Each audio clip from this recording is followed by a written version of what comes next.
በስመ አብ ወወልድ ወመንፈስ ቅዱስ አሐዱ አምላክ። ጤና ይስጥልኝ አድማጭ ተመልካቾቻችን፣ በልዑል እግዚአብሔር ስም እንደምንሰነበታችሁ። እንደተለመደው በየሳምንቱ የምናካሄደው መርሃ ግብራችን ሰዓት ላይ ደርሰናል። ከኔ ጋራ መላከ ብርሃናት መምህር ኤልያስ አሉ። እሳቸው ያበሰጥሩልናል፣ እኔ ዜማውን አሰማለሁኝ። እንደተለመደው መርሃ ግብራችን በመጀመሪያ በጸሎት እንጀምራለን። ጸሎት የሚያደርጉልን መላከ ብርሃናት ናቸው። ወደ እሳቸው ወስዳችኋለሁ። በስመ አብ ወወልድ ወመንፈስ ቅዱስ አሐዱ አምላክ በቅድስት ሥላሴ እንዘ አምኖት ማኅፀንከ ይደከ ሰይጣን በቅድመ ዛቲ የቅድስት ቤተ ክርስቲያን ተይቲ ስም የማርያም ጽዮን ለዓለመ ዓለም። አምላካችን እግዚአብሔር ሆይ በአባቶቻችን በጉባኤያቸው መካከል እየተገኘህ ጉባኤያቸውን እንደባረክላቸው አገልግሎታቸውን እንደወደድክላቸው ጥበብና ምስጢሩን ማስተዋሉን ትዕግስቱንና ጽናቱን እንዳደልካቸው በእኛም በመካከላችን ተገኝተህ ጉባኤያችን እንድትባርክልን ምስጢሩን ጥበቡን ማስተዋሉን እንድታድለን ቅዱስ ፈቃድ ይሆን ዘንድ አቡነ ዘበሰማያት ብለን ስምህን እንጠራለን። አቡነ ዘበሰማያት ይትቀደስ ስምከ ትምጻእ መንግሥትከ ወይኩን ፈቃድከ በከመ በሰማይ ከማሁ በምድር ሲሳየነ ዘለለ ዕለትነ ሀበነ ዮም ወኅድግ ለነ አበሳነ ወጌጋየነ ከመ ንሕነኒ ንኅድግ ለዘአበሰ ለነ ኢታብአነ እጅሁ ውስተ መንሱት አላ አድኅነነ ወባልሐነ እምኩሉ እኩይ እስመ ዚአከ ይእቲ መንግሥት ኃይል ወስብሐት ለዓለመ ዓለም።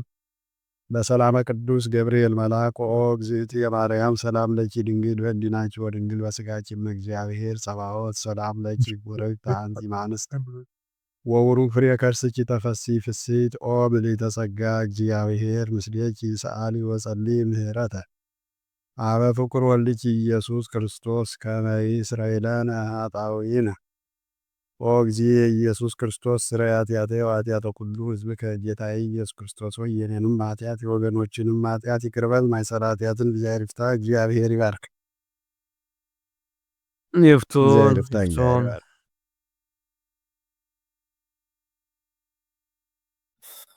እሺ እግዚአብሔር ይስጥልን። ቅድም በመግቢያ እንደተናገርኩት በየሳምንቱ የጾመ ድጓውን ዜማና ምስጢር የምናካሄድበት ሰዓት ላይ ነው የምንገኘው። ዛሬ የደረስነው ከቅድስት ረቡዕ 9 ሰዓት ላይ ነው። እናካሄዳለን። አድማጭ ተመልካቾቻችን እንደተለመደው በተለይ ደግሞ በአሁኑ ሰዓት አብይ ጾምም ስለሆነ የጾመ ድጓውን ምስጢር መስማት በጣም አስፈላጊ ነውና ለሁሉም እንዲዳረስ በማድረግ እናንተም ሌሎችም እንዲጠቀሙበት ለማሳሰብ እንወዳለን። አሁን ቀጥታ ወደ ዜማው ሄዳለሁኝ። አርያም ዘተሳቱ ሰዓት ግነዩ ሱላም የዘሰርክ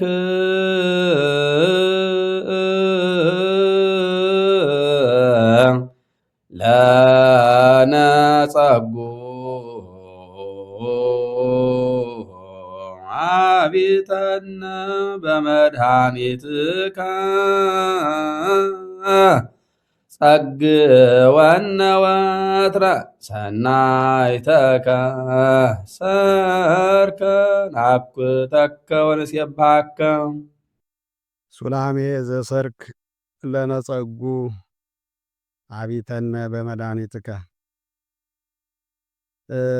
የዘወትር ሰላምን ለእኛ ስጠን። አቢተነ በመድኃኒትከ በድነትህ በመድኃኒትህም አሳድረን አሰማራን አኑረን። ጸግወነ ወትረ ሰናይተከ ዘወትር መልካም ነገርን አድርግልን ስጠን። ሰርከ ናኩተከ ወንሴብሐከ እኛም ዘወትር ፈጽመን እናመሰግንሃለን የሚል ነው። እንግዲህ የቅዱስ ያሬድ አስተምሮ ዶግማን፣ ቀኖናን፣ ጸሎትን፣ ስርዓትን ሁሉ ያሟላ ስለሆነ በእያንዳንዱ አስተምሮ የተለያየ መልእክት ነው የሚያስተላልፈውና አሁን የሚያሳየን በኑሯችን በህይወታችን ሰላም እንዲገጥመን የዓለም መሰናክል ብዙ ስለሆነ በዚያ መሰናክል እንዳንወርቅ ጸሎት ስለሚያስፈልገን እግዚአብሔር እንዲረዳን የእግዚአብሔር እርዳታ አስፈላጊ ስለሆነ ሱላሜ ዘሰርክ ለነጸጉ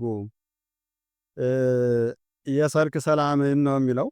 እንግዲህ የሰርክ ሰላም ካልን ሌሊቱን ማለት ነው። ሌሊቱ የሰላም ሌሊት እንዲሆንልን የሰላም እንቅልፍ እንድንተኛ ሰላማዊ ሌሊት ሆኖ እግዚአብሔርን የምናስብበት በሰላም አርፈን የምንተኛበት ከኃጢአት ተለይተን የምንተኛበት ወይም ደግሞ እግዚአብሔርን በማሰብ በጸሎት በስግደትም የምናሳልፈው ሊሆን ይችላል። ለነጸጉ ለእኛ ስጠን ነው የሚለው ቅዱስ ያሬድ። አቢተን በመድኃኒትከ በሕይወት በሰላም አሳድረን ይልና ጸጋወነ ወትረ ሰናይተከ ዘወትር ሁል ጊዜ መልካም ነገርን ስጠን። ምክንያቱም ክፉ ነገር ካለ የሰው ልጅ በክፋት ከወደቀ በኃጢአት ከወደቀ ከእግዚአብሔር ጋር ይጣላልና ሁል ጊዜ በ24ቱ ሰዓት ውስጥ ሁል ጊዜም መልካም ነገር ይግጠመን። መልካም ነገር ደግሞ እግዚአብሔር ነው ራሱ፣ ሌላ መልካም ነገር ስለሌለ ያን ያንተን ጸጋ ያንተን በረከት ስጠን። ናኩተከውን ሲባከ ሰርከ ናኩተከውን ሲባከ ሰርከ የሚለው ማታም ይሆናል ሁልጊዜም ይሆናል። ሁልጊዜ እናመሰግንሃለን፣ ሁልጊዜ እንቀድስሃለን የሚል ነው። ይህ እንግዲህ በኑሯችን በሕይወታችን ክፉ ነገር እንዳይገጥመን አንደኛ ቅዱስ ያሬድ የሁላችንም አባት እንደሆነ ሁሉ በአባትነት ደረጃ ይጸልይልናል። በሌላ መንገድ ደግሞ ቅዱስ ያሬድን ተክተው የሚያስተምሩ አባቶቻችን መምህራን በሕይወታችን ክፉ ነገር እንዳይገጥመን ቤተ ክርስቲያንን ወክለው ስለሚጸልዩ ጸሎቱ አስፈላጊና ጠቃሚ ስለሆነ ይህን መጸለይም መማርም ማወቅም መረዳትም ስላለብን ይህን ድርሰት ደርሶልናል ማለት ነው። ያን የሚያሳይ ነው። ይሄ ወደሚቀጥለው እንሂድ። እሺ እግዚአብሔር ይስጥልን፣ ቃለ ሕይወት ያሰማልን። ከዚህ ቀጥሎ አቡን ብርሃነ ሕይወት ቤት በሁለት ነው። ሚጠኒ እግዚኦ ለገብርከ ዕቀብ ነቢበከ እትመሃር ትእዛዘከ ወፈሪሃሃ ስምከ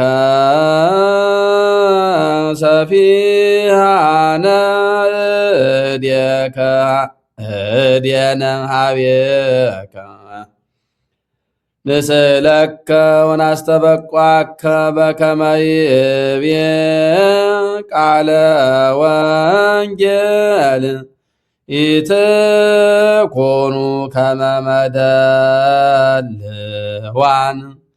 እለ የሐውሩ ውስተ መራህብት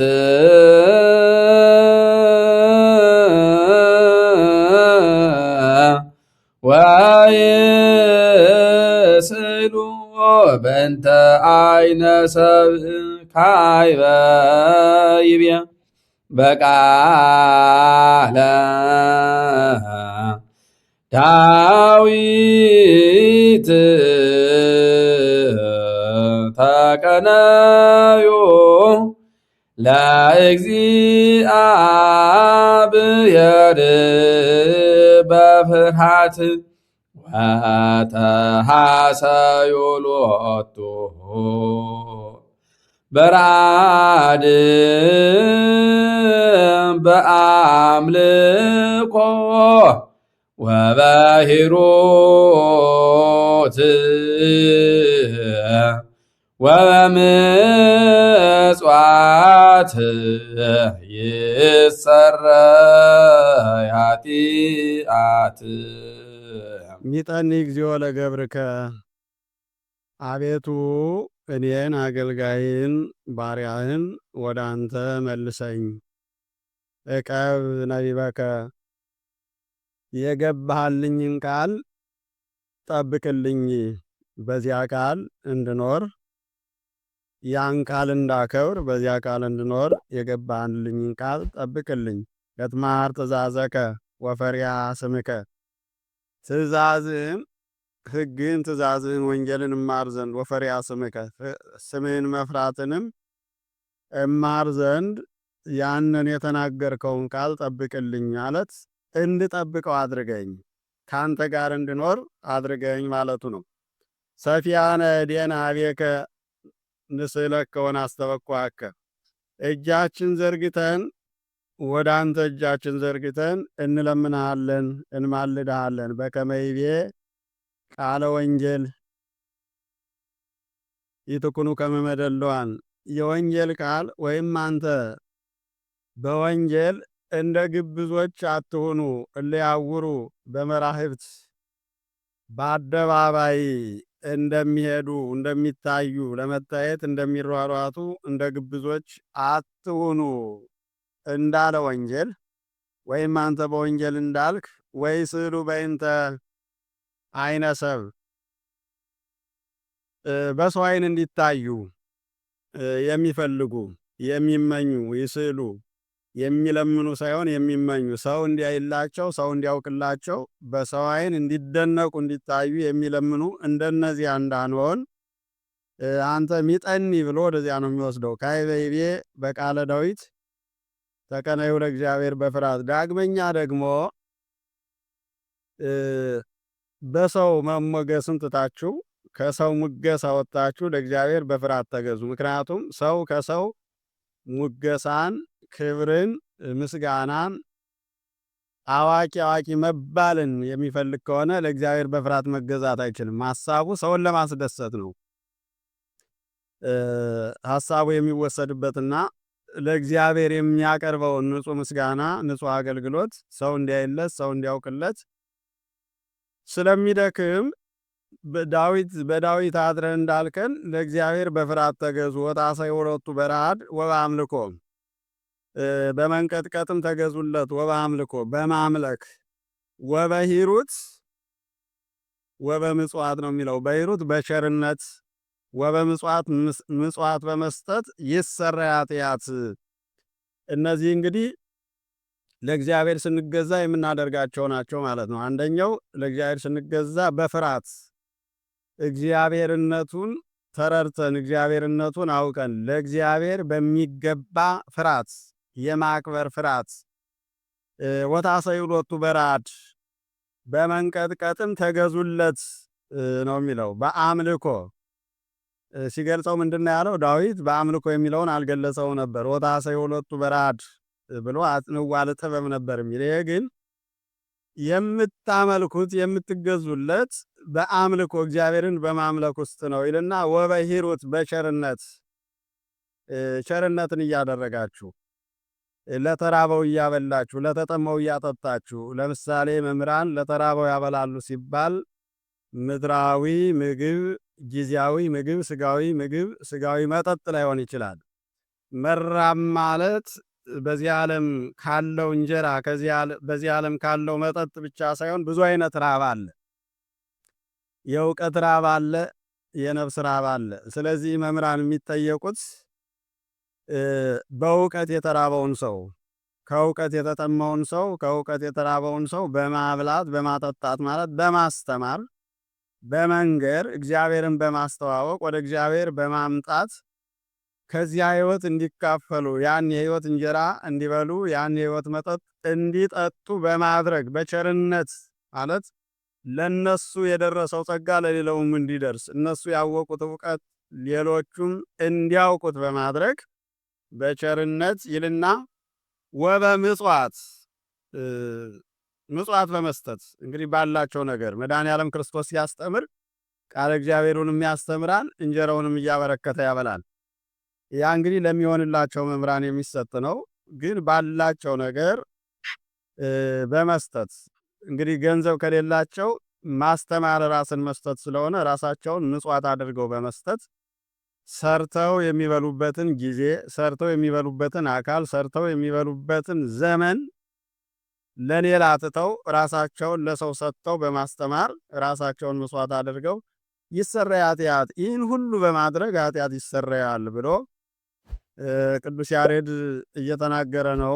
እንግዲህ የሚያሳየው ይሄ ብዙ ጊዜ ስለ መምህራን የሚገለጽ ነው። ግን ቅዱስ ያሬድ ሚጠኒ እግዚኦ ለገብርከ ነው የሚለው። አሁን ቅዱስ ያሬድ በእውነት ከመመለስ አልፎ የበቃ እግዚአብሔርን ያወቀ በሁሉም ነገር የተራቀቀ ሁሉንም ነገር ያወቀ እዚያም በኋላ ከተረዳና ካወቀ በኋላ ዓለም አያስፈልገኝም ብሎ መንኖ የሄደ እግዚአብሔርን በሁለንተናው ያገለገለ ሰው ነው። በእውቀቱም በሕይወቱም በአካሉም በምናኔም ክርስቶስን የመሰለ በየትኛውም ሁኔታ እንከን የማይወጣለት ሙሉ የሆነ ሰው ነው። ግን ምን አለ? ምንም ቢሆን ሰው ነውና ፍጡር ነውና እግዚአብሔር አምላክ እና ወደ እኔ ብሎ ክብሩን እስከሚያወርሰው ድረስ መጠየቅና መለመን ስላለበት ሚጠኒ እግዚኦ ለገብርከ፣ አቤቱ ባሪያህን ወደ አንተ መልሰኝ፣ አንተን እንዳውቅ አድርገኝ፣ አንተን እንድረዳ አድርገኝ ብሎ ሁሉም ሰው ይህንን መጠየቅ እንዳለበት ለማሳየት ማለት ነው። ትልቅ ነኝ የሚል በቅቻለሁ የሚል ሁሉ መቼስ ከቅዱስ ያሬድ የተሻለ ሰው ስለሌለ የሰው ልጅ በዚህ ዓለም እስካለ ድረስ ኃጢአተኛ መሆኑ እየተሰማው እንዲኖር፣ አሁን ዛሬ ድነናል የሚሉት ሰዎች ይህንን ስናይ እንግዲህ ቅዱስ ያሬድን ስናይ ምን ያክል እንደተጎዱ ያሳየናል ማለት ነው። ቅዱስ ያሬድ ሕይወቱን በሙሉ በቤተ እግዚአብሔር የኖረ ሰው ነው።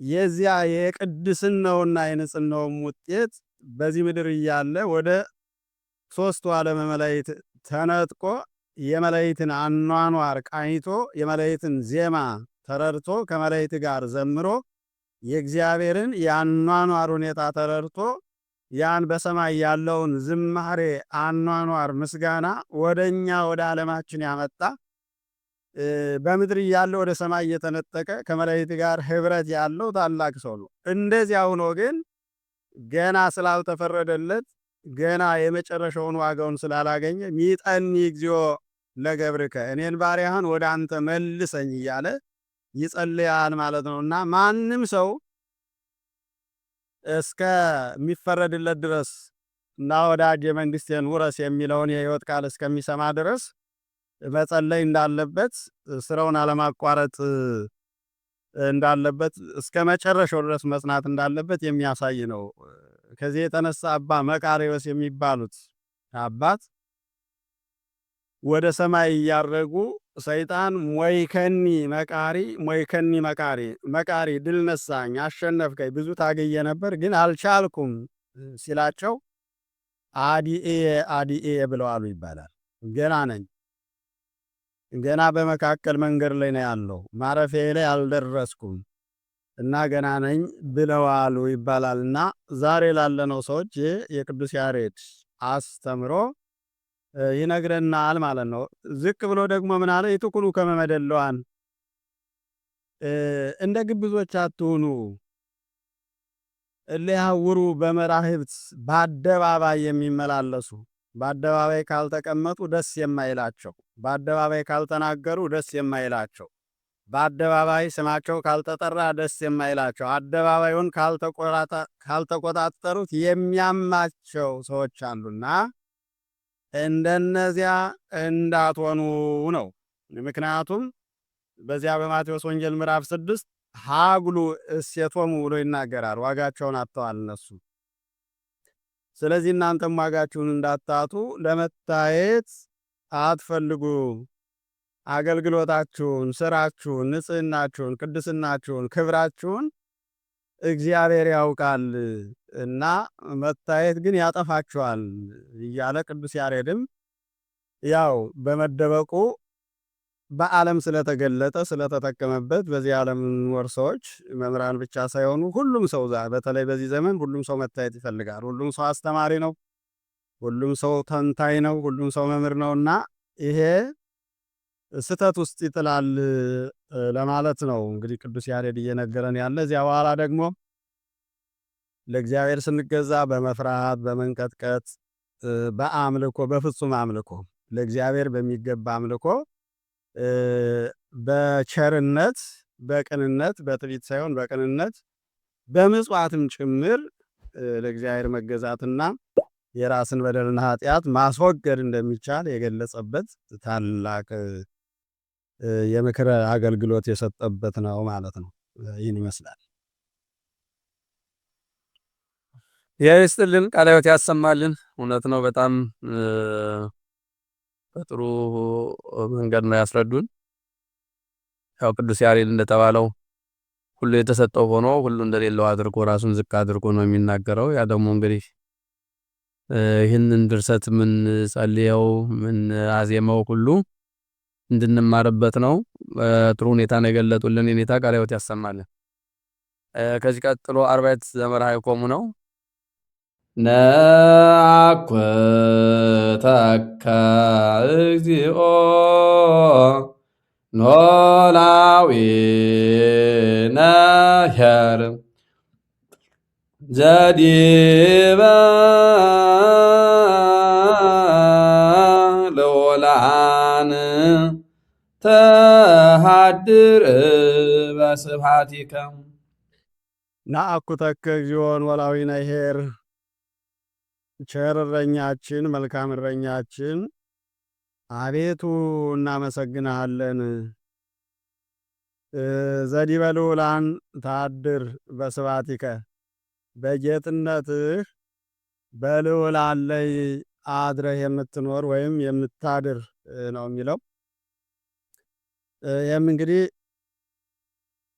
ካህሊነቱን ኃያልነቱን የገለጸበት ነው ቅዱስ ያሬድ። ነአኩተከ እግዚኦ ኖላዊነ ኄር፣ አንደኛ ጠባቂ መሆኑን የሁላችንም እረኛ።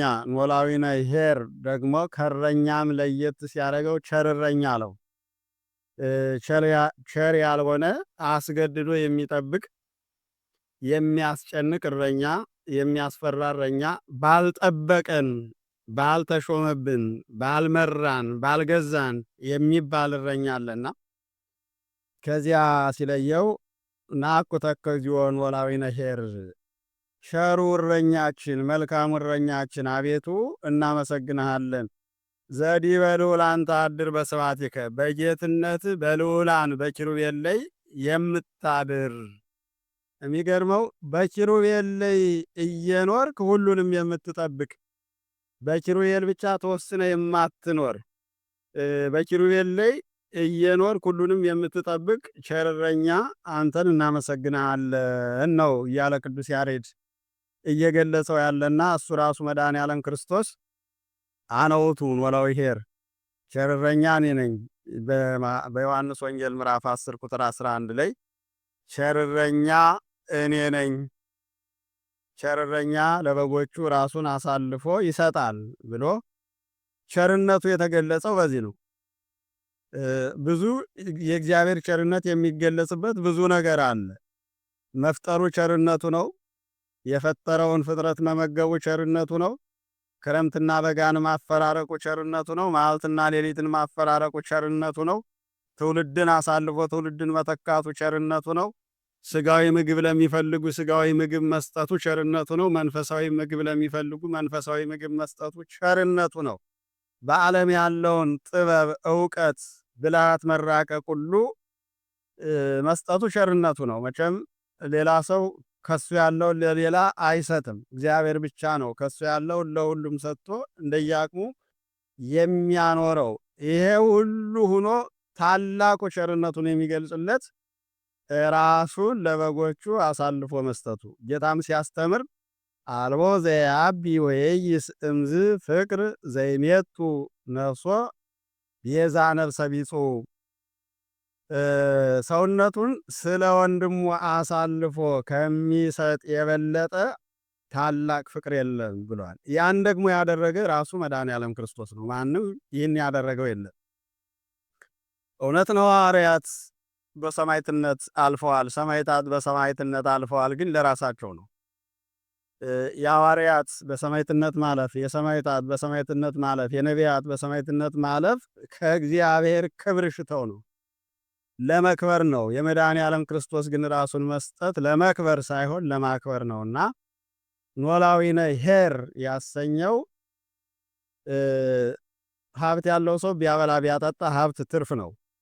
ኢየሱስ ክርስቶስ ግን ራሱን ነው የሰጠን፣ ሕይወቱን ነው የሰጠን፣ አካሉን ነው የሰጠንና ኖላዊነ ኄር ያሰኘው እሱ ነው። እንደገና ደግሞ ሲጠብቅ የማይተኛ ኖላዊሆሙ ለእስራኤል አጽም ብሎታል ቅዱስ ያሬድም። እንደገና ደግሞ ኢይነውም ወኢይዴቅስ ኖላዊሆሙ ለእስራኤል የእስራኤል እረኛ አይተኛም አያንቀላፋም ተብሏልና የማይተኛ የማያንቀላፋ የማይሰለች የማይረሳ እረኛ።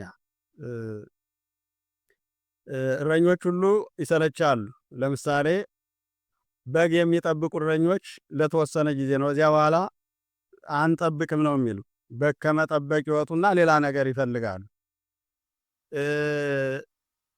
በጠባቂነት የሚቀጠሩ ሰዎች ወደ ሌላ ስራ ለመተላለፍ ነው እንጂ በዚያ አይቀጥሉበትም። መድኃኔ ዓለም ክርስቶስ ግን ዓለም ከተፈጠረ ጀምሮ እስከ ዓለም ፍጻሜ ድረስ ይሄኛው ዓለም አልፎ በወዲያኛውም ዓለም እረኛችን ጠባቂያችን በነፍስም በስጋም የሚታየውንም የማይታየውንም ፈተናና መከራ የሚጠብቅ ስለሆነ ኖላዊነ ኄር አለ። እንደገና ደግሞ ክብሩን ሲገልጽለት ዘዲበ ልዑላን ታድር በስብሐቲከ በጌትነትህ በስልጣንህ በኃይልህ በኪሩቤል ላይ አድረህ የምትኖር ይላል። እንግዲህ ኪሩቤል የእግዚአብሔርን መንበር ይሸከማሉ፣ ግን ደግሞ እሱ ይሸከማቸዋል እንጂ እነሱ አይሸከሙትም ተብሎ ተተርጉሟል። በእውነትም ልክ ነው።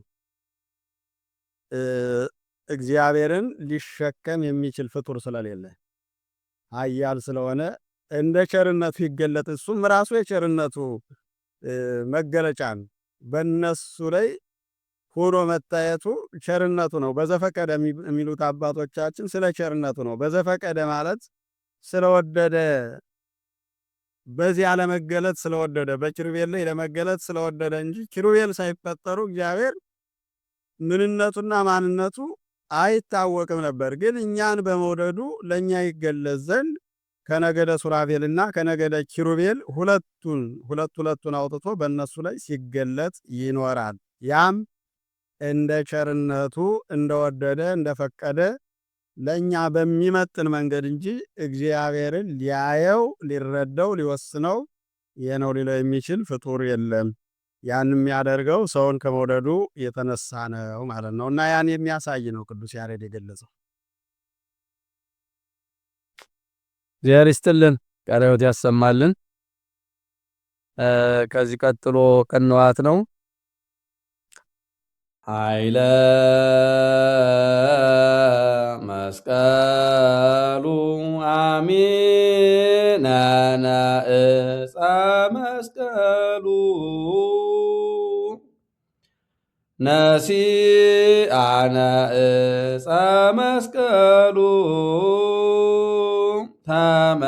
ተመርጉዘነ አልቦ ዘይክለነ መስቀል ዘወልደ አብርድ አና። መልካም። ኃይለ መስቀሉ አሚነነ ዕፀ መስቀሉ ተመርጉዘነ የመስቀሉን ኃይል አምነን መስቀሉንም ምርጉዝ አድርገን አልቦ ዘይክለነ መስቀል ዘወልደ አብ ርዳነ የመስቀሉን ኃይል አምነን ዕፀ መስቀሉንም ምርጉዝ አድርገን የሚነካን የለም ወይም የሚችለን የለም። መስቀል ዘወልደ አብ ርዳነ የአብ ልጅ የወልድ መስቀል የአብ ልጅ እግዚአብሔር ወልድ የተሰቀለበት መስቀል እርዳን ነው የሚለው። እንግዲህ ሊቃውንቱ ሲያስተምሩ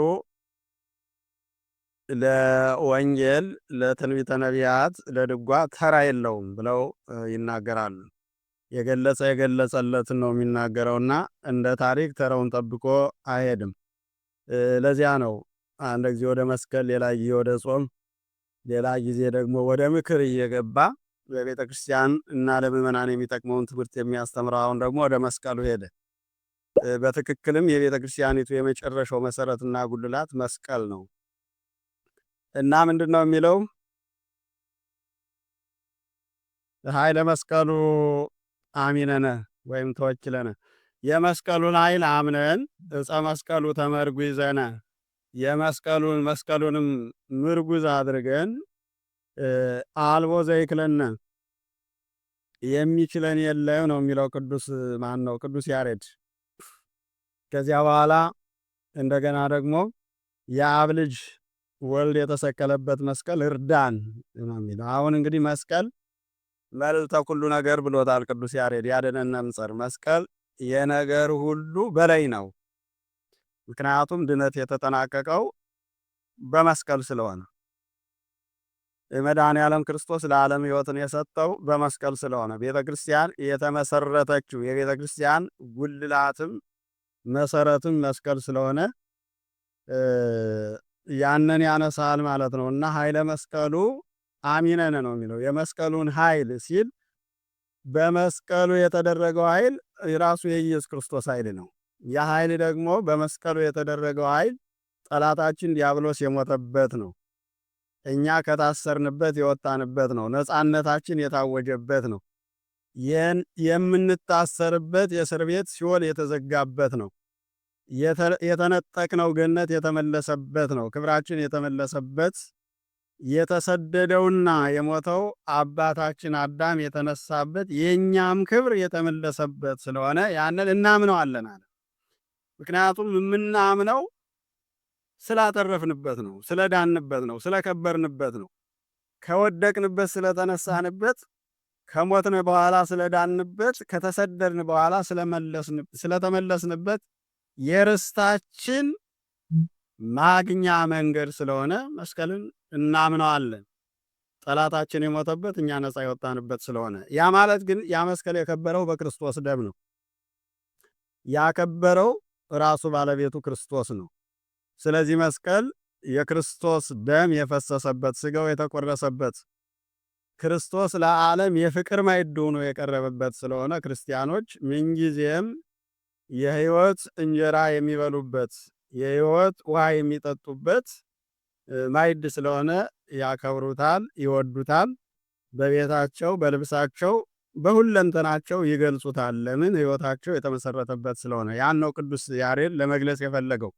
ኃይለ መስቀሉ አሚነነ የመስቀሉን ኃይል አምነን እንደገና ደግሞ መስቀሉን ተመርኩዘን አልቦ ዘይክለነ የሚችለን የለም፣ ድል የሚያደርገን የለም ብሏል። ምክንያቱም መስቀል የክርስቶስ ከባድ መሳሪያ ስለሆነ ክርስቶስ ማንም ድል የማያደርገውን ጠላት ዲያብሎስን ድል የነሳበት ስለሆነ እሱነን ኃይል ማድረግና ማመን አለብን ነው የሚለው። ምንድነው?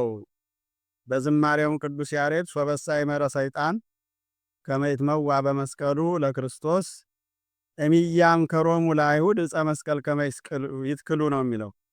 ሰይጣን በክርስቶስ መስቀል ድል እንደሚነሳው እኮ ቢሆን ኑሮ አይሁድን መስቀል ይተክሉ ዘንድ ባላማከራቸው ነበር። ናዝራዊ ከመ ይስቅሉ ሰማያዊ ከመ ይቅትሉ ናዝራዊ ክርስቶስን ይገሉት ዘንድ ሰማያዊ ክርስቶስን ይሰቅሉት ዘንድ ባላማከራቸው ነበር ይልና በዘመከረ ተአፍረ በመከረው አፈረ ወበዛ አትከለ ተሰደ ባስተከለው መስቀልም ተሰደደ ብሎ መስቀል ዲያብሎስ የተሰደደበት የተሰደደው አዳም ደግሞ የተመለሰበት ስለሆነ እኛም የምንመለሰው በዚያ ስለሆነ እናምነዋለን፣ እንመካበታለን፣ እንመረጎዘዋለን፣ ኃይል እናደርገዋለን። አሁንም ጠላትን የምንመታበት ስለሆነ የእኛ ከባድ መሳሪያችን መስቀል ነውና እሱን አምነን እንኖራለን። ያ ማለት ግን ክርስቶስ ያከበረው ስለሆነ ነው እና ቅዱስ ያሬድ ሲደመድም አልቦ ዘይክለነ ነው ያለ። የሚችለን የለም ረቂቅ መሳሪያ ስለሆነ። ቅዱስ ጳውሎስ በሮሜ መልእክቱ እንዘ እግዚአብሔር ምስሌነ መኑ ይክለነ ይላል። እግዚአብሔር ከኛ ጋር ከሆነ ማን ይችለናል ብሎ ይናገራልና መስቀልም እግዚአብሔርን ተክቶ የሚሰራ እግዚአብሔራዊ ኃይል ያለው ስለሆነ አልቦ ዘይክለነ ካለ በኋላ እንደገና ምን አለው?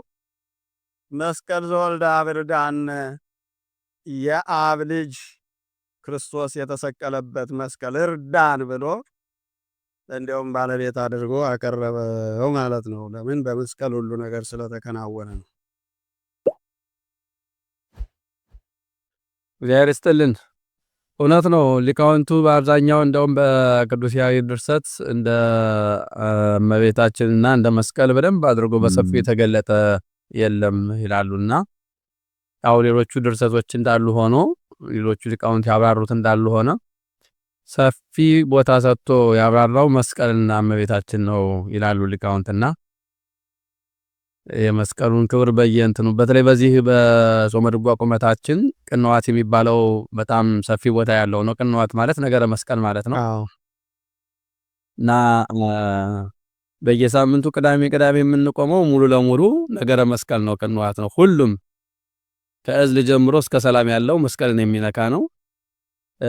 በዚህ ከሰኞ እስከ ዓርብ ባለውም ቢሆን ቅንዋት አንድ ርዕስ ነው። በዚህ በጾመ ድጓ ቁመት ውስጥ ማለት ነው። እንደውም በዚህ በተክሌ አቋቋም ዘንድ እገሌ ቅንዋት ዘሟል ከተባለ በደንብ የተክሌ አቋቋምን አጠናቋል፣ ተምሯል የሚል ስያሜ ሁሉ ያሰጠዋልና ቅንዋት ወይም ነገረ መስቀል በቅዱስ ያሬድ በጣም በሰፊው ነው የተነገረው ለማለት ነው። ቃሎት ያሰማልን በሚገባ አድርገው ነው ያብራሩልን። የኔታ እግዚአብሔር ይስጥልን፣ እድሜና ጤና ይስጥልን። አሜን። ለሁላችሁ ሰለስት ሶበ የተነሳ ኢትፍርህዎ ለሞት ኢትፍርህዎ ለሞት ፍርህዋ ለኃጢአት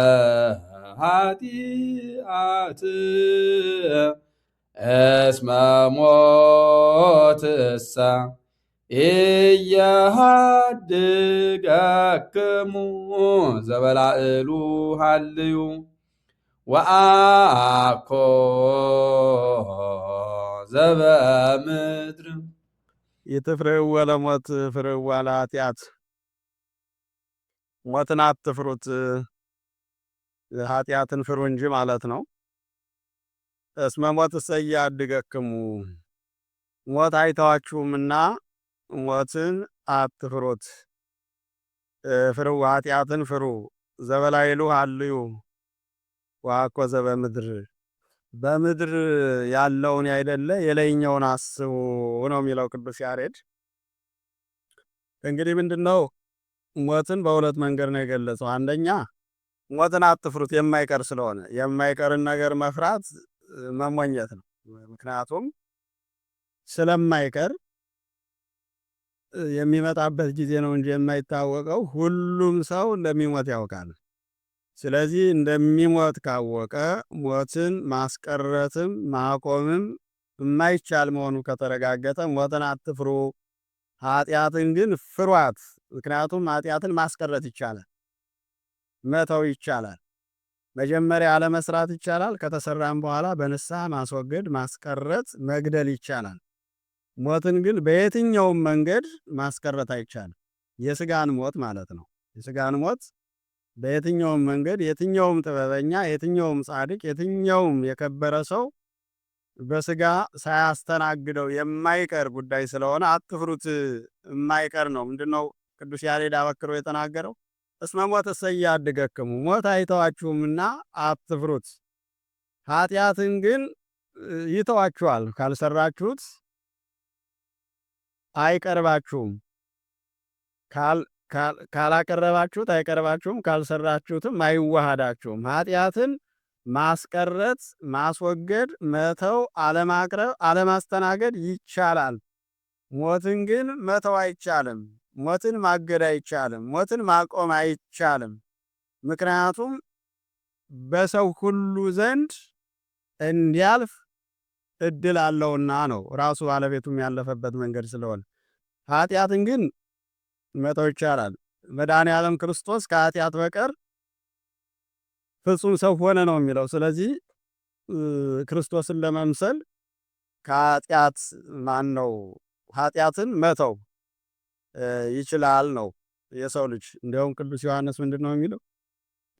ወኩሉ ዘተወልደ እምእግዚአብሔር እይገብር ኃጢአተ ከእግዚአብሔር የተወለደ ሁሉ ኃጢአትን አይሰራም ብሎ ይናገራል። ምክንያቱም የእግዚአብሔር ባህሪ ለኃጢአት ስለማይስማማ ከእግዚአብሔር የተወለደ ሁሉ ኃጢአትን አይሰራም ማይስራ ይላል። በእርግጥ የሰው ልጅ የፈለገ ቢሆን ስለማይጠራ ኃጢአትን ማስወገድ የሚችለው ባለመስራት ሳይሆን በንስሐ ነውና በንስሐ ኃጢአትን ፈርተን ገዳይ መሆኗን አውቀን በንስሐ እንድናስወግድ ነው። ሞትን ግን ማስወገድ ስለማይቻል አትርከሙ ነው። የማታስወግዱትን ነገር የማታጠቁት ጠላት ጋር አትገዳደሩ ማለት ነው። አንዳንድ ሰው ያላቅሙ ይገዳደርና ራሱን ያጠፋልና የማይቀር ከሆነ የምንከፍለውን ዕዳ በጊዜ መክፈል ነው ያለብን እንጂ የማይቀር ከሆነ በዚያ ላይ ጊዜ ማጥፋት እንደሌለብን ነው የሚያሳየን። እዚያ ላይ ምን አለ እንደገና ዘበላይ ይለዋልዩ አኮ ዘበምድር ዘበላይ ይለዋልዩ የሚለው አሁን ኃጢአትን ተዋት የላይኛውን አስቡ ነው። አሁን ምክንያቱም ኃጢአትን እየሰሩ የላይኛውን ማሰብ አይቻልም። ይህን ቅዱስ ጳውሎስ ነው በቆላስይስ መልእክቱ ምዕራፍ 3 ቁጥር 1 ላይ እመሰተን ሳይክሙ ምስለ ክርስቶስ ዘበላይ ይለዋልዩ እሱ ዘላይሉ ከክርስቶስ ጋር ከተነሳችሁ የላይኛውን አስቡ። አባሎ ክርስቶስ በየማነ እግዚአብሔር በእግዚአብሔር አብ ቀኝ ያለበትን ክርስቶስ ያለበትን የላይኛውን አስቡ። እሱ ዘላይሉ ዋኮ ዘበምድር ይላል። በምድር ያለውን ሳይሆን የላይኛውን አስቡ። ከማን ጋር ከተነሳችሁ? ከክርስቶስ ጋር ከተነሳችሁ እንደ ክርስቶስ ትንሣኤ ያለን ብላችሁ ካመናችሁ የላይኛውን አስቡ፣ ክርስቶስ ያለበትን አስቡ ብሎ ክርስቲያን በሙሉ ያን እያሰበ መኖር እንዳለበት የሚያሳይና የሚያስረዳ ነው። ሊቃውንቱ ምን ይላሉ?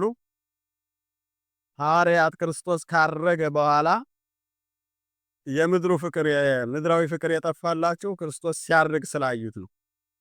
እና በዚህ በዮሐንስ ወንጌል ምዕራፍ 14 ቁጥር 1 ላይ አትደንግጡ፣ ልቡናችሁ አይደንግጥ፣ በእኔ መኑ በአባቴ መኑ፣ በአባቴ ቤት ብዙ ማደሪያና ማረፊያ አለ። እኔ ሄዳለሁ፣ ቤት አዘጋጅላችኋለሁ፣ ተመልሼ እመጣለሁ፣ ወስዳችኋለሁ ስላላቸው ሐዋርያት በምድር ላይ ቤት ላለመስራት የወሰኑት በሰማይ ቤት እንዳላቸው ስላወቁና መምህራቸው መድኃኔዓለም ክርስቶስ ይህን ዓለም ትቶት ሲያርግ ስላዩት ከዚያ ጊዜ ጀምሮ በምድር ያለው ጉዳይ አልታሰባቸው። ያን እየናፈቁ ነው የኖሩት። ያን እየናፈቁ ያን እየተመኙ ነው የኖሩትና እኛም የሐዋርያት ልጆች ስለሆን በእርግጥ እንደነሱ ዓለምን ስላልተው ነው በዚህ ምድር ቤት ያስፈልገናል። ይሄ ቤት ግን ቋሚ እንዳልሆነ አውቀን ቋሚ የሆነውን እንድንፈልግ ሞትን ግን እንዳንፈራ ብንፈራውም የማይቀር መንገድ ስለሆነ ማቆም ስለማንችል እንዳንፈራ ኃጢአት እንድንፈራ ነው። በሌላ መንገድ ሞት መሸጋገሪያ ስለሆነ መፍራትም የለብንም። የደከምንበትን ዋጋ የምናገኝበት ወደ እግዚአብሔር የምንሄድበት መንገድ ስለሆነ አንፈራውም። ብንፈራውም አይቀርም። ከሞት በኋላ ግን ወደ ሁለተኛው ሞት የሚያሻግረውን ኃጢአትን ፈርተን እንጂ ያስወግደን ከእግዚአብሔር ጋር ታርቀን እንድንሄድ ነው ቅዱስ ያሬድ እየነገረን ያለ። ቃለ ሕይወት ያሰማልን፣ እግዚአብሔር ይጠብቅልን። አሜን። ከዚህ ቀጥሎ ሰላም ነው። ጾመ ሙሴ ቤት አብጽሖሙ እግዚኦ ጎዳና አብጽሖሙ እግዚኦ ውስተ ዘመድኅን መርሶ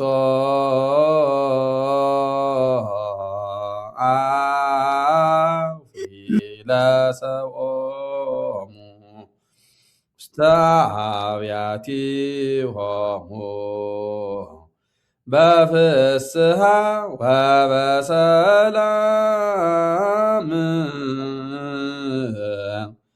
አምላከ ሰላም ክርስቶስ ሰላመከ ሀበነ ንጉሠ ሰላም ክርስቶስ ሰላመከ ሀበነ አብጽሖሙ እግዚኦ ውስተ ዘመድኅን መርሶ አቤቱ ወደ ድነት ወደብ አድርሳቸው። አውፊ ለሰቦሙ ውስተ አብያቲሆሙ በቤታቸው ውስጥ ለሰዎቹ መልካም ነገርን ስጣቸው ነው። በፍስሐ ወበሰላም አምላከ ሰላም ክርስቶስ ሰላመ ካበነ በሰላምና በደስታ የሰላም አምላክ ክርስቶስ ሰላምህን ስጠን ነው የሚለው ቅዱስ ያሬድ። ይህ እንግዲህ ከመስተብቁ የተወሰደ ነው። አብጾሙ እግዚኦ ውስተ ዘመድን መርሶ ወደ ድነት ወደብ አድርሳቸው ነው የሚለው።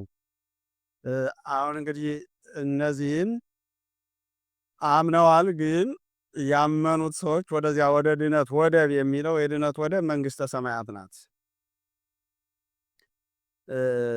ወደዚያ ከደረሱ ነው እንግዲህ ወደዚያ ከደረሱ ነው የሰው ልጆች ነፃ ወጡ የሚባለውና ወደዚያ አድርሳቸው አውፍ ይለሰቦሙ ውስተ አብያቲሆሙ ሰዎችን ቤታቸውን ስጣቸው ማለትም ይሆናል። ያው አብያት ብሎ አበዛ ስለማድረጉ ብዛት ይላሉ አባቶቻችንና መንግስተ ሰማያትን ነው ስጣቸው። በፍስሐ ወበሰላም አምላከ ሰላም ክርስቶስ ሰላመ በሰላምና በደስታ ቤታቸውን ስጣቸው ማለት ያ ቤታቸው የእያንዳንዳችን ቤት ምንናፍቃት የእግዚአብሔር መንግስት መንግስተ ሰማያት ናት። ያን ስጣቸው።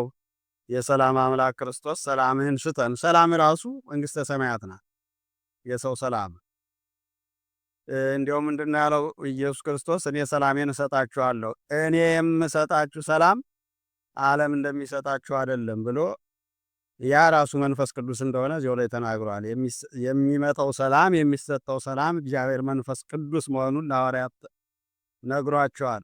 አሁን ደግሞ እዚህ ላይ የምናየው ሰላም የተባለው የእግዚአብሔር መንግስት ነው። በሰላም የምንኖርበት፣ በፍቅር የምንኖርበት፣ በመረጋጋት የምንኖርበት፣ ያለ ጭንቀት የምንኖርበት ፍጹም ሰላም እና እውነተኛ ሰላም የምናገኝበት በዚያ ስለሆነ በዚህ ዓለም ብዙ የክርስቶስ አገልጋዮች አሉ፣ ብዙ የክርስቶስ ወዳጆች አሉ። ፍጹም የሆነ ሰላም ግን የላቸውም።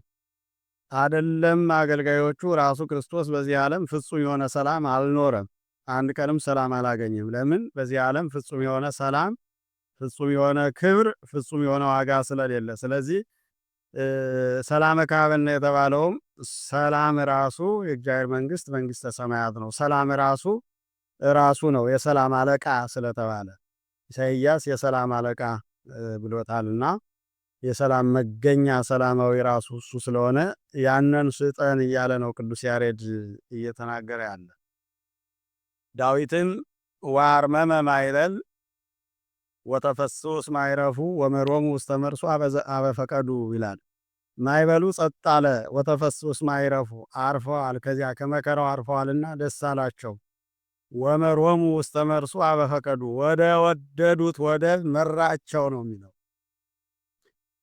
የወደዱት ወደብ የእግዚአብሔር መንግስት ነው። እነ አብርሃም እነ ዳዊት እነ ጳውሎስ የናፈቁት ምንድነው? በዚህ በዕብራውያን የተዘረዘረው እምርኡ ቅሰር ይዋ ወታም ይዋ ዋይመሩ ከማገሮሙ ይእቲ የተባለው ከሩቅ ነው አዩአት፣ እጅ ነሷት፣ አገራቸው እንደሆነች አወቁ። በዚህ ዓለም መኖር ቢፈልጉ መኖር ይችሉ ነበር፣ ግን እነሱ የሚናፍቁት ሌላ ሀገር ነው።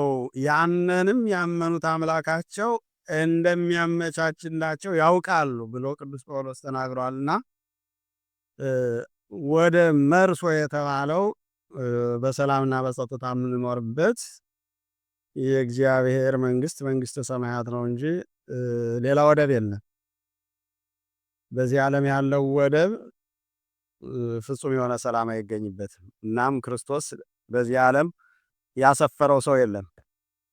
ያሰፈረው ሰው የለም ሲባል ዓለሙን የፈጠረው እሱ ነው። ግን ይሄ ይመቻችኋል ብሎ የእናንተ መኖሪያ ይሄ ነው ብሎ ለወዳጆቹ የሰጠው ምድራዊ ቦታ የለም። ክርስቶስ የሚሰጠው የመጨረሻው ቦታ ወደብ መንግስተ ሰማያት ነውና ያንን ስጣቸው፣ ወደዚያ አድርሳቸው እያለ ለወዳጆቹ፣ ለወገኖቹ፣ ለምእመናን፣ ለንዑሰ ክርስቲያንም ጭምር እየለመነላቸው ነው ማለት ነው። ቅዱስ ያሬድ እንደ አባትም እንደ መምህርም ሆኖ ወደዚያ አድርሳቸው፣ ያንን ስጣቸው፣ ሰላምህን አድላቸው፣ አድለን እያለ እየለመነ ነው ማለት ነው። እግዚአብሔር ይስጥልን፣ ቃለ ሕይወት ያሰማልን። እንግዲህ ያው የጾመ ድጓ አቀማመጡ አንዳንድ ጊዜ እንደተባለው ተራ መጠበቅ ብቻ ሳይሆን ከሰላም በኋላ እንደገና ደግሞ መልሶ ሰለስት ይሰራል። ምንድነው ትርፍ ማለት ነው፣ ተጨማሪ ነው እንጂ መደበኛው ሰለስት እና ሰላም አልቋል። ግን ተጨማሪ የሰራቸው አሉ፣ እነሱን እንበላቸው። ሰለስት ሶበ የተነሳ ነአኩተከ እግዚኦ ዘአዋልከነ ኩሎኑ ኃእለት ወአብጽሕከነ እስከ ዛቲ ሰዓት። ነአኩተከ እግዚኦ ዘአዋልከነ ኩሎኑ ኃእለት ወአብጽሕከነ እስከ ዛቲ ሰዓት። ኩሎኑ ኃእለት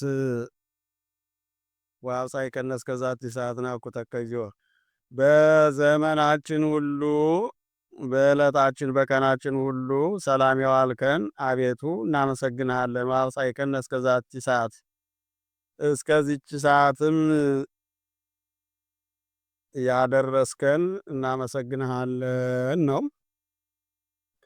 እንግዲህ ቅዱስ ያሬድ ያው ሁሉም የእግዚአብሔር መሆኑን ያወቀ የተረዳ ሰው ስለሆነ በሰላም መዋል፣ በሰላም ማደር፣ በሰላም መውጣት፣ በሰላም መግባት፣ ሰላም ማግኘት ከሰው ከምድራዊ ከፍጡር አይገኝምና እነዚህ ሁሉ የእግዚአብሔር ሀብቶች ስለሆነ ምናልባት እኛ በሰላም ወጥተን በሰላም መግባታችን በራሳችን ጥንቃቄ ተጠንቅቀን ስለተራመርን ተጠንቅቀን ስለነዳን ሊመስለን ይችላል። ግን ምንጊዜም መሪያችን ሰላማችን ኢየሱስ ክርስቶስ ስለሆነ ቀኑን የሰላም የሚያደርግልን፣ ሌሊቱን ሰላም የሚያደርግልን፣ ክፉውን በሰላም እየቀየረና እየለወጠ ሞትን በሕይወት ክፋትን በሰላም እየለወጠ ሰላም የሚያውለን የሰላም መገኛ የሰላም ባለቤት እሱ ስለሆነ ያን ስላደረክልን እናመሰግናለን፣ እስከዚህ ቀንም ስላደረስከን እናመሰግናለን ነው የሚለው። ምክንያቱም በሰላም መዋል በሰላም ማደር እስካሁኗ ሰዓት መድረስ በእግዚአብሔር በኩል እንጂ በሰው በኩል የሚቻል ስላልሆነ እኛ እንግዲህ በልምድ ስለሆነ የምንኖረው አንደኛ ጤናማዎች ከሆን አንሞትም ብለን ነው የምናስበው። ምናልባት ግንዛቤ ያለን ብለን ካሰብን አንሳሳትም፣ ስህተት አይገጥመንም ብለን ነው የምናስበው። ግን በጤናም ካየነው በግንዛቤም ካየነው በእውቀትም ካየነው የኛ እውቀትና የቅዱስ ያሬድ እውቀት ቢለካ ከምኑም የምንደርስ ሰዎች አይደለንም። በየትኛውም ደረጃ እውቀት ያለ ሰው ቅዱስ ያሬድ ያልደረሰበት የጥበብ መንገድ የለም። እስከ ከርሰ ምድር ድረስ ሂዶ የምድርን አኗኗር እንዴት እንደሆነ ሳይቀር ያወቀ፣ የሰማዩን አኗኗር የምድሩን አኗኗር ያወቀ የተረዳ የመረመረ ታላቅ ሊቅ የዜማ ብቻ ሳይሆን የስነ ፍጥረት፣ የስነ መለኮት፣ የነገረ ስጋዌ፣ የምስጢረ ሥላሴ የሁሉ ነገር ሊቅ ተብሎ በቤተ ክርስቲያን ከሚደነቁት ሊቃውንት አንዱ ስለሆነ ያ ደግሞ የሆነው በእግዚአብሔር በኩል መሆኑን ስለሚያውቅ በሰላም ስላዋልከን በሰላምም ስላሳደርከን እስከዚህም ሰዓት ስላደረስከን እናመሰግናለን እያለ ነው። ይህን ሲል እኛም እንድናመሰግን እያስተማረን ነው፣ አመስጋኞች እንድንሆን። ምክንያቱም ቀኑ ሰላም ባይሆን ኑሮ መስራት አንችልም፣ ባንሰራ መብላት አንችልም፣ ባንበላ መኖር አንችልም። ምክንያቱም አሁን ከብረን የምንኖረው እግዚአብሔር በፈጠረው ሰዓት ነው። በዚያ ሰዓት ካልሰራን ገንዘብ አናገኝም፣ ገንዘብ ካላገኘን አንበላም፣ ካልበላን መኖር አንችልም። ግን እኛ ይህንን እንኳ ተረድተነው አውቀነው አናውቅ አስበነው አናውቅምና ቅዱስ ያሬድ ግን እንድናውቀው ጊዜያቱ፣ ሰዓታቱ፣ ዓመታቱ፣ ዘመናቱ በሙሉ ለኛ የተሰጠው ነገር ሁሉ ከእግዚአብሔር የሆነ ነው። እግዚአብሔር ካቋረጠው የሚቋረጥ ካስቀጠለው የሚቀጥል ነውና ይህን ስላደረክልን ሁሉ እናመሰግናለን።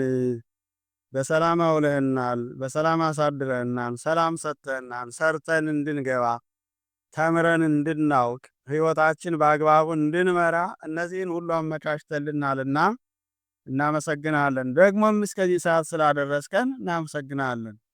እስከዚህ ሰዓት ያልደረሱ አሉና ብሎ በሆነው ነገር ሁሉ አመስጋኞች እንድንሆን እንድናመሰግን እያስተማረን ነው። እሱ ይህም ስራው ምስጋና ነው፣ ግን እኛ እንድንማርበት ነው የጻፈው ወይም ደግሞ ያስቀመጠልን ማለት ነውና ይህን የምንሰማ ሁሉ በእያንዳንዱ ሰዓት የእግዚአብሔር እጅ እንዳለበት፣ በእያንዳንዱ ስራ የእግዚአብሔር እጅ እንዳለበት አውቀን የዚህ ሁሉ ባለቤት የሆነውን እግዚአብሔርን እንድናመሰግን፣ ሌላ የምንከፍለው ነገር የለንም። እግዚአብሔርን እንድናመሰግን ነው እየነገረን ያለ።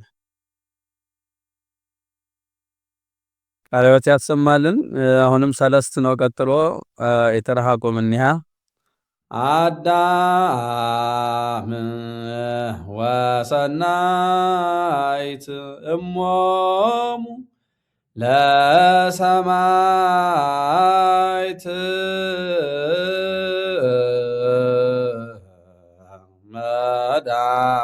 መድኃኒቶሙ ለነገሥት። እስኪ መለሱት። እዚህ ላይ የለም። አዳም ወሰናይት እሞሙ ለሰማይት መድኃኒቶሙ ለነገሥት። እሺ፣ አዳም ወሰናይት እሞሙ ለሰማይት መድኃኒቶሙ ለነገሥት።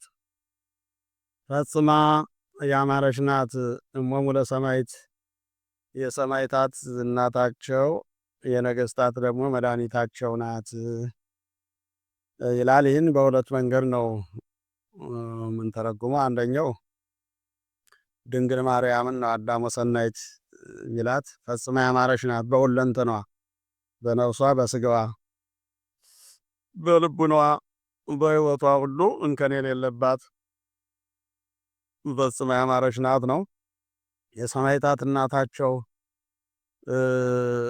ለሰማይታት ስደትን የጀመረችላቸው እሷ ናት ብለው አባቶቻችን አመስጥረዋል። መድኃኒቶሙ ለነገሥት፣ የነገሥታትን መድኃኒታቸው እሷ ናት ማለት ነገሥታት ከብረው የሚኖሩበትን ክብራቸው ክርስቶስን ቀርነ መድኃኒት ነው የተባለው ክርስቶስን ያስገኘች ስለሆነች፣ ሰማይታት ደግሞ ሰማይትነትን የፈጸሙበት ለክብር የበቁበት ክርስቶስን ያስገኘች ስለሆነች አዳምና መልካምና ያማረች ናት የተባለችው ድንግል ማርያም ናት። ሌላው አዳም ወሰናይት የተባለችው ቤተ ክርስቲያን ናት። ያው ምእመናን ናቸው ማለት ነው። ይሄ ህብረቱ ነው።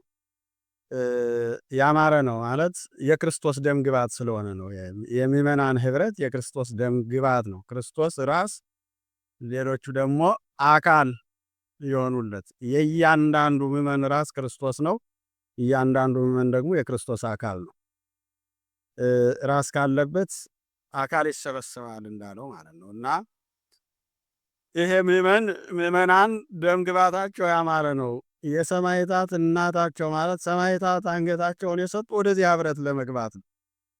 ክርስቶስ ወደ ሰበሰባት ሐዋርያት ወደ ሰበሰባት ህብረት ለመግባት ቅዱስ ጳውሎስ እንደተናገረው አንትሙሰ በጻይክሙ ሀበ ጽዮን ሀገረ እግዚአብሔር፣ ወደ እግዚአብሔር ሀገር ወደ ጽዮን ደርሳችኋል ሲል ጽዮን የተባለው ምእመናን የሚኖሩበት የእግዚአብሔር መንግስት ነው። ወደዚያ ህብረት ሂዳቸዋል እያለ ነውና እና ሰማይታት አንገታቸውን የሚሰጡ ከምእመናን ህብረት ለመግባት በመንግስተ ሰማያት ለመኖር ክርስቶስን ንጉሥ ለማድረግ ነው። መድኃኒቶሙ ለነገሥት፣ የነገሥታት መድኃኒታቸው የተባለውም መድኃኔ ዓለም ክርስቶስ ነው። እሱ በማኅፀነ ማርያም ሀብተ ክህነትንና ሀብተ መንግስትን ገንዘብ አድርጎ ሌሎቹ ንጉሥ እንዲባሉ ነገሥታት እንዲባሉና ካህናት እንዲባሉ ያደረገ እሱ ስለሆነ ያንን የሚያሳይ ነው።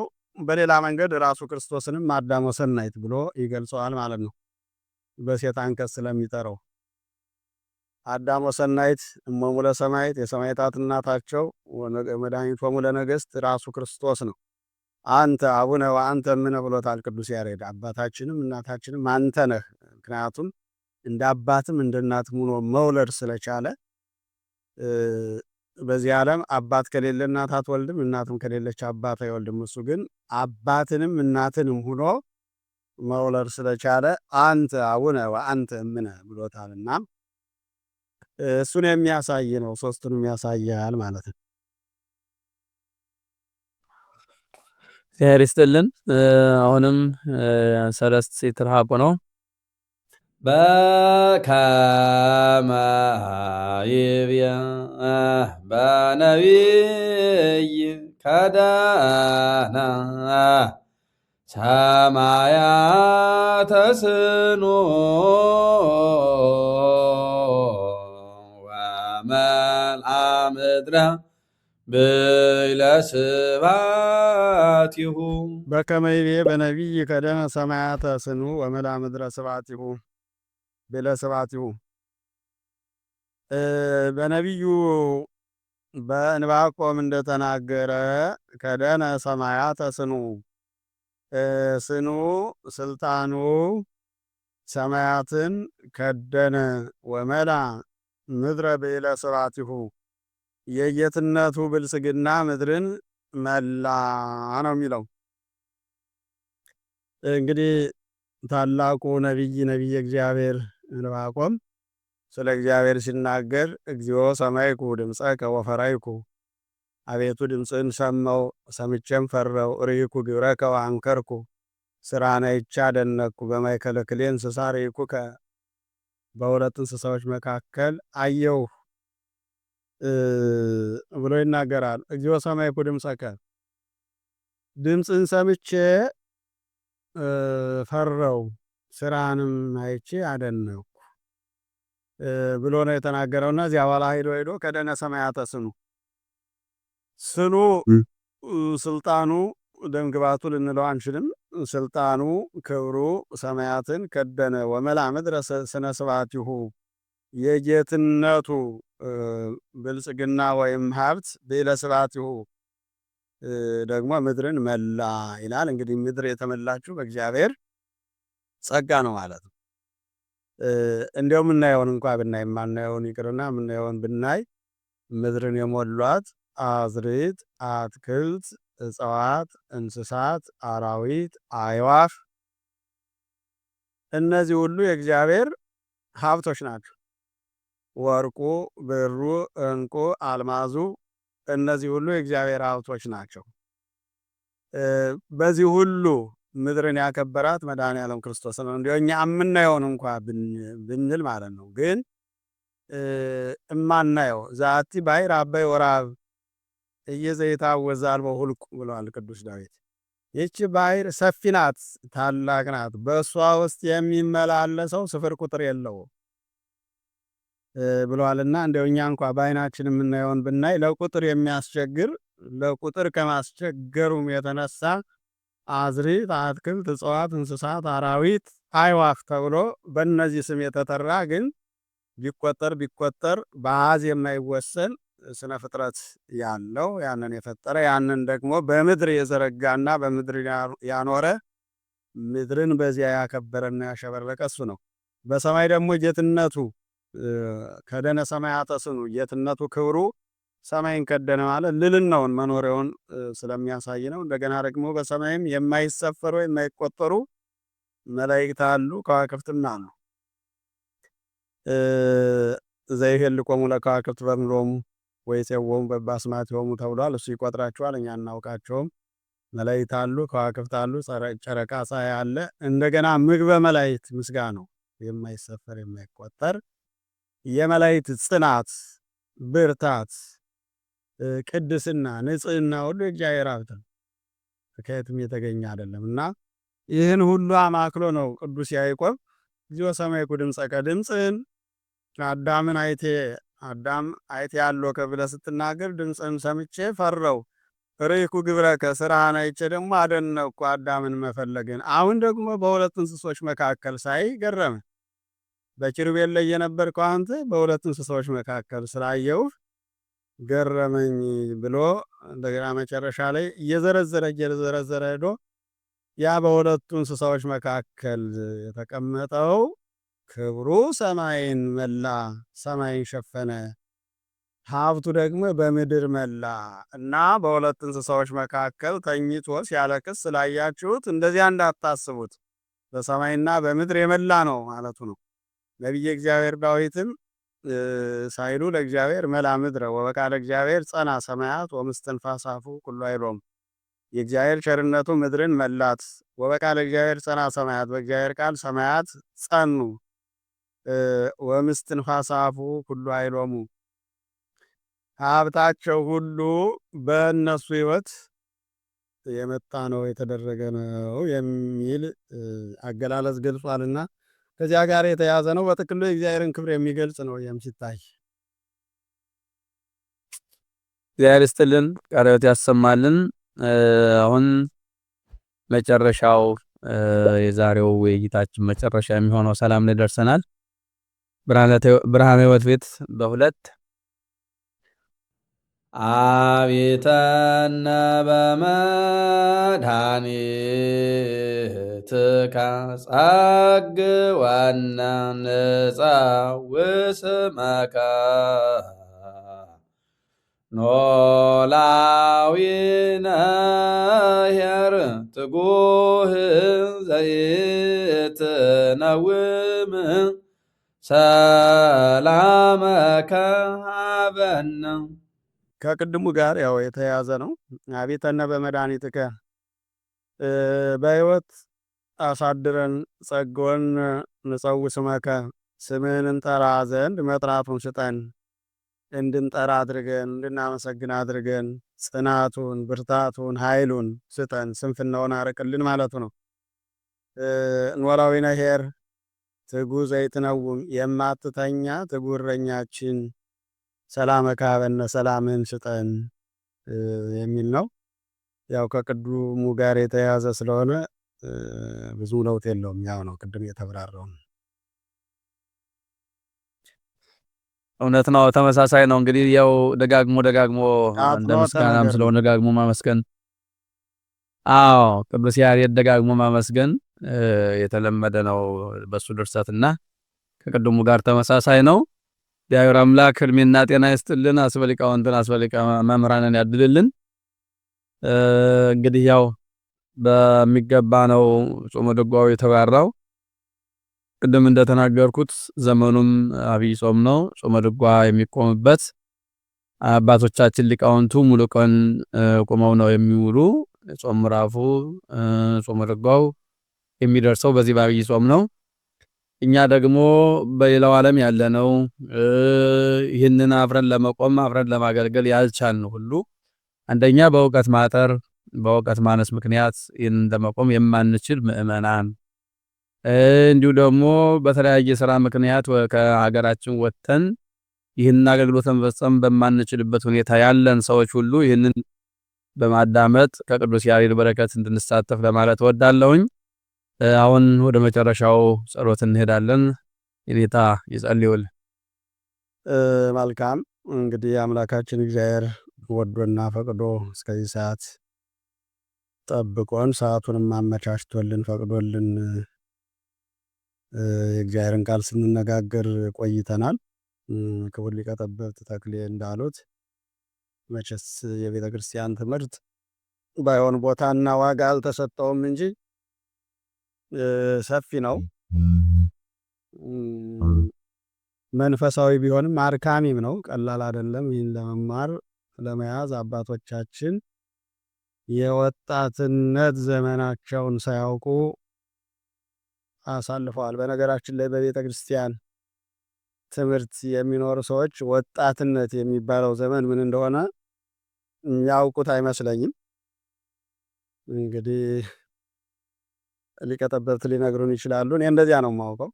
አሁን ብዙ ሰው የወጣትነት ዘመን እንዲህ አይነት ነገር እንዲህ አይነት ስሜት ሲል ለእኔ እስካሁን ድረስ አይረዳኝምና እንግዲህ ይሄ የዚህ እንትን ይመስለኛል አሁን ያለው አንደኛ መንፈሳዊነቱ፣ ሁለተኛ የትምህርቱ ክብደት፣ ሶስተኛ የምንኖርበት ዓለም ሊሆን ይችላል። ያን እንዳናይ ያን እንዳንረዳ በዚህ ህይወት እንዳናልፍ ያደረገንና ምንድነው ይሄን ለማለት የፈለኩት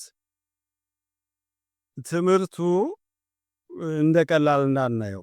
አንደኛ የቤተ ክርስቲያናችን መሰረትና ጉልላት ነው።